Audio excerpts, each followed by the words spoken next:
Olha, tem método de estudo que é ruim, mais ruim com força. E isso nem é o pior de tudo. O pior é que tem muita gente que tenta seguir esses métodos e acaba se frustrando, se decepcionando, acreditando que não é capaz de aprender um conteúdo, mas que na verdade está sendo só enviesada por um método que é péssimo.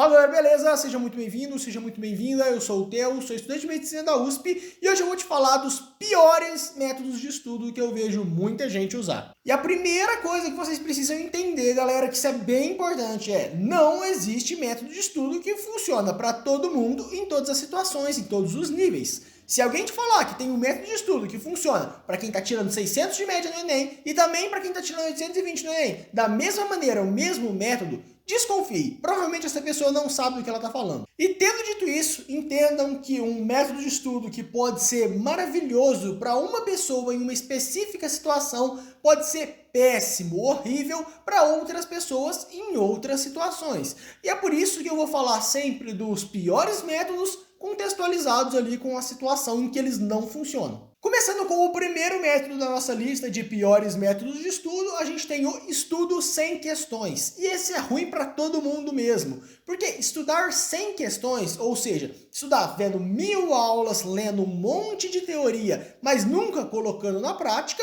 significa não aprender. Se você quer fazer um Enem, se você quer fazer um vestibular, você vai fazer questões na hora da prova. O que você precisa fazer como grande foco no seu estudo são questões. Não existe um estudo só de teoria, um estudo só de ver aula. Se você não faz exercício, você não está estudando nada. Porque afinal de contas, o que você precisa lá na hora da prova é acertar questões e não dar uma aula sobre o conteúdo. Falando agora do segundo escolhido para nossa lista de piores métodos, que é o estudo caótico. É aquele estudo que não segue um cronograma, não segue uma organização lógica. O que eu quero dizer? Você vai estudar ali na matemática um conteúdo solto, depois você vai para outra parte da matemática estudar outra, sem que necessariamente o que você está estudando se conecte, sem que tenha uma relação de continuidade. Isso é muito ruim, porque os conteúdos são divididos de uma maneira em que um dá base para você aprender o próximo, assim como um é aprofundamento do outro. Então, no final das contas, é uma coisa que você dividiu para ficar mais fácil de entender. Se você estuda de uma maneira caótica,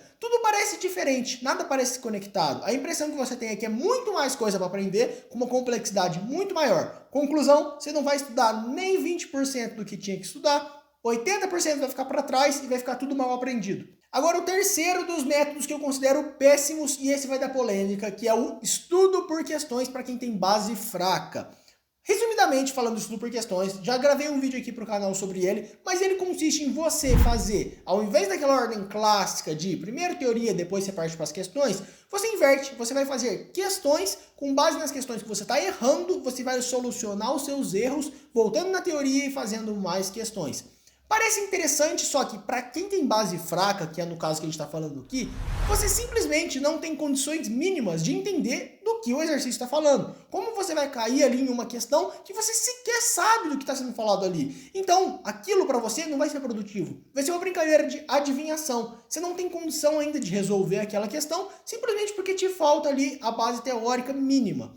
E aí qual é a conclusão? Você vai errar a grande maioria das questões. As que você errar, você vai tentar solucionar e não vai entender o porquê que você está errando, simplesmente porque você não chegou ainda no requisito mínimo para fazer aquela questão, para fazer aquele conteúdo. Conclusão é que você vai se frustrar demais, você vai achar que você não é capaz de aprender, achar que o estudo do vestibular não é para você, sendo que, na verdade, o método que está totalmente inapropriado. Agora, o quarto método, que é ruim pra caramba, é estudar apenas por provas antigas para quem tem base fraca ou mesmo intermediária. O que seria esse estudo apenas por provas antigas? Ao invés de seguir ali uma listagem de conteúdos que você vai estudar, não, você vai fazer só provas antigas, com base nas questões que você está errando, você vai lá e vai solucionar aquilo, você vai ver ali por que você errou, entender a resolução da questão, e beleza, passa para outra prova antiga ou para outra questão e vai fazendo isso até meio que cobrir todas as questões que já caíram. Por que isso não funciona para a maioria das pessoas? Primeiro lugar, você não tem certeza nenhuma de que o mesmo conteúdo que você já acertou em uma prova antiga vai cair exatamente dessa mesma maneira na outra prova. E se cai de uma maneira um pouco diferente, a grande chance é que você vai errar, porque você não estudou aquela outra maneira. Agora, outro problema, mesmo nos conteúdos que você errou e você solucionou, você não tem certeza que ele vai mais uma vez cair dessa mesma maneira. Então, se cai de uma maneira diferente daquilo que caiu no ano anterior, você simplesmente vai ser pego de surpresa. Mais um problema, nada garante que não vão cair conteúdos inéditos, que não caíram nos anos anteriores ou que mesmo caíram um pouco.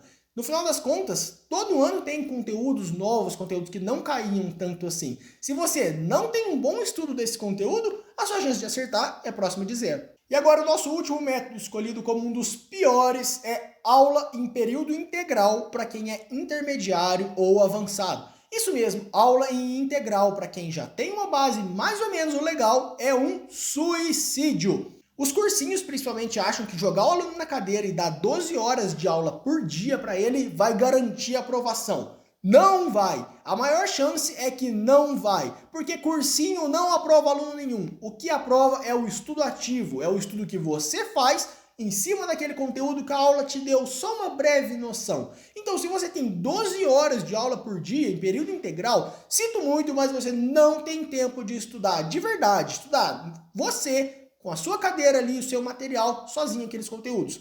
Conclusão, você vai ver um monte de coisa e você não vai aprender nada. Você vai chegar na prova e vai errar aquele conteúdo que você viu 2, 3 horas de aula. Esses são alguns dos piores métodos de estudo que eu vejo que muita gente ainda insiste em usar e que no final das contas acaba levando à frustração, à decepção, ao sentimento de incapacidade.